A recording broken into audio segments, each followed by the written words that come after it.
What is up, Carol here with Themeisle. What I want to do today is compare some of the most popular image optimization plugins for WordPress. I'm talking about Optimole, ShortPixel, and Imagify. So what I want to look at is how effective those plugins are at making your images smaller and also what impact all of it has on your load times. In other words, is using any of those plugins actually worth it? Is your website gonna be faster as a result? So yeah, let's check it out.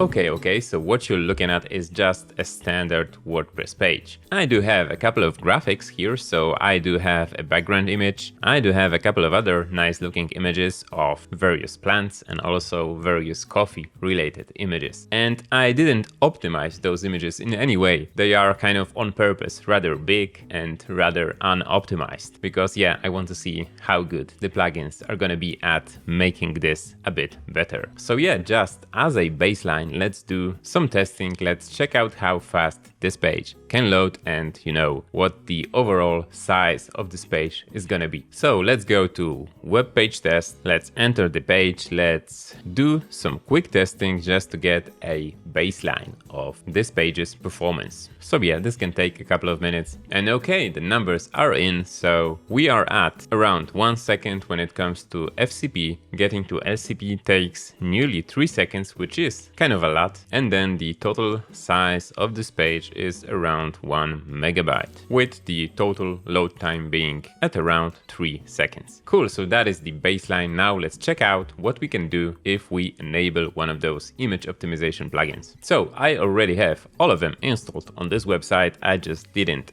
activate them yet, so let's get started with Optimole. Let's just activate this plugin, and when you do activate it for the first time, you're gonna be redirected to this page where you can enter your email address and create a free account for your website on Optimole. And that free account is gonna allow you to handle up to 2,000 visitors a month for free, which should be enough for a new website and certainly should be enough for testing out if Optimole can make your website faster. So yeah, let me do that. Let me enter my details in here, and when I'm done, I can go straight into Optimole settings and then enable Optimole image handling. Apart from that, I didn't change any of the default settings of this plugin, so let's see if just enabling the plugin can do something for my load times and for my image optimization. Yeah, it's already saying that it's optimizing my images by reducing more than 90% of their disk space on average, which is cool, but let's redo the test. Let's see what actual impact this can have.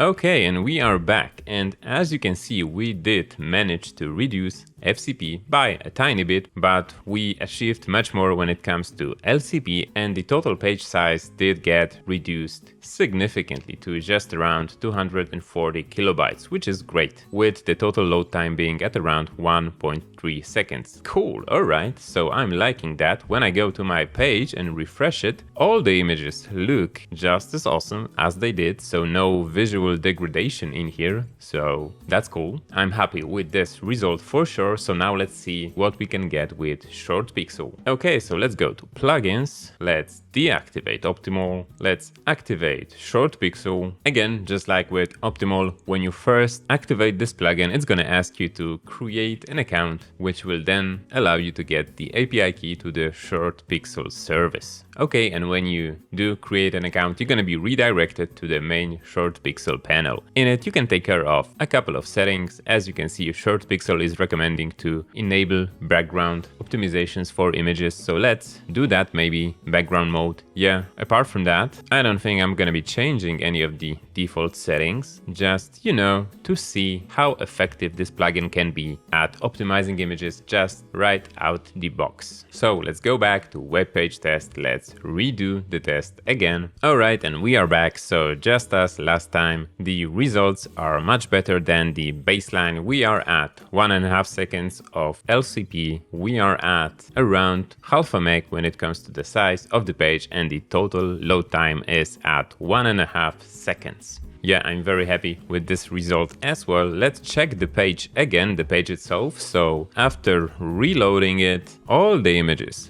look normally as if nothing ever happened. So again, the visual quality of those images is on point. And let's just to make sure, let's go into media, and yeah, we can see that ShortPixel did optimize those images quite heavily when it comes to the disk savings that we get. So yeah, pretty cool. So the only plugin we have left is Imagify. So let's deactivate this one and let's enable Imagify. And yeah, just like last time, just like with the other two, what we have to do is create an account and get an API key. So let me do that and come back to you in just a second. And alright, I am connected. This means that I can go into settings and I can prepare this plugin. So just like with the other two, I guess that all the important settings have been enabled by default. Okay, so everything's looking alright. So let me just go into the media library to check out if my images have been optimized. And yeah, the plugin is indicating that we are in the range of 70-something% when it comes to optimization. So very good. And all that's left is to redo the test using web page test. Yeah, let's run it. Okay, and we are back, and the results in this case are also quite nice. So we did manage to reduce LCP significantly, the page size as well, and the load time as well. And if I go to my page and refresh it, all the images are looking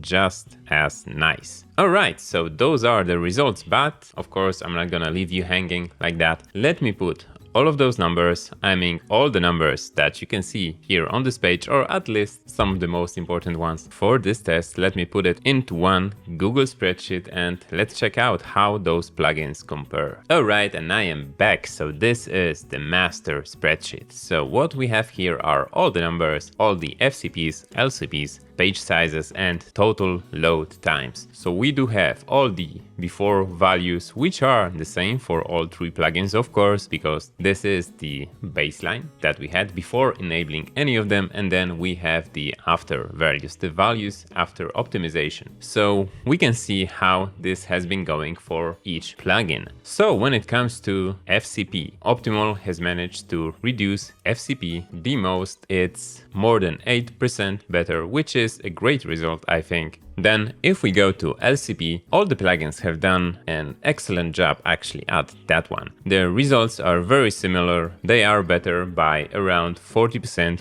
or more. Then if we go into page size, we can see that Optimole has reduced page size the most. It's basically more than 76% smaller than it was originally, which is quite impressive. And then finally, total load time. All the plugins are doing pretty well, with again Optimole having a slight edge. But still, to go from more than 2.6 seconds all the way down to 1.5 seconds or less, just by the mere fact of enabling an image optimization plugin and basically doing nothing to the settings, just running on the default settings, this is a great result. So if you are looking for an easy solution to your, page speed problems, the first thing to look into would probably be optimizing your images. And all of those plugins do an awesome job when it comes to doing that just on their default settings. And I'm sure if I went into those settings and tried to, change a couple of things, optimize a couple of things even more, then I would get probably even better results. But I couldn't be bothered, so I just ran with the default settings. And it still came out great. So yeah, that is it. Those are the results. Those are the plugins that we tested. Check them out. Let me know what you think. Let me know which one of them you prefer. Don't forget to like, subscribe. There's a lot more content coming up, and see you next time.